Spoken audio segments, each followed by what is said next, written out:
3, 2, 1. नमस्कार. जालना महापालिकेच्या निवडणुका आता चांगल्याच वेग धरू लागलेल्या आहेत. प्रचारात रंगत वाढली असून एकमेकांवर आरोप प्रत्यारोपांच्या फेरी झाडत आहेत. एकूणच आज खुद्द मुख्यमंत्री देवेंद्र फडणवीस यांची जाहीर सभा झाली. भाजपच्या सर्व नगरसेवकांना विजयी करण्याचे त्यांनी आवाहन केले. या त्यांच्या आव्हानाला आता जालनेकर किती प्रतिसाद देतात हे 15 तारखेला मतदान झाल्यानंतर स्पष्ट होणार आहे.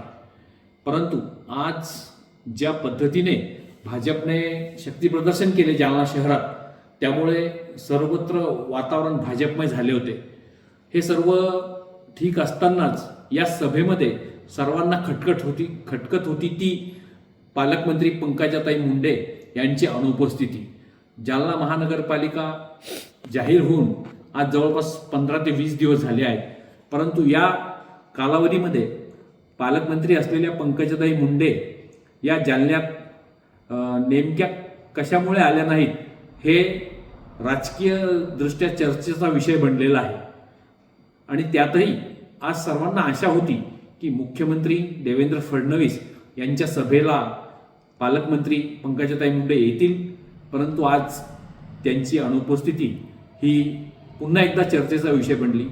त्या नेमक्या राजकीयदृष्ट्या अत्यंत महत्त्वाच्या असलेल्या या निवडणुका आणि त्यातही पालकमंत्री विशेष करून महिला असल्याने आणि लाडकी बहीण आणि लखपती दीदी या मुद्द्यावर भाजपचा प्रचार फिरत असताना आपल्या पंकजाताई न आल्याने आज सर्वांनी एकूणच या विषयाला पण चर्चेला सुरुवात केली आहे.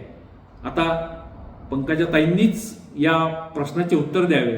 नेमके त्या कुठल्या अडचणींमुळे येऊ शकल्या नाही की नेमका राजकीयदृष्ट्या ही निवडणूक त्यांना सोयीस्कर नाही यामुळे ते आल्या नाहीत.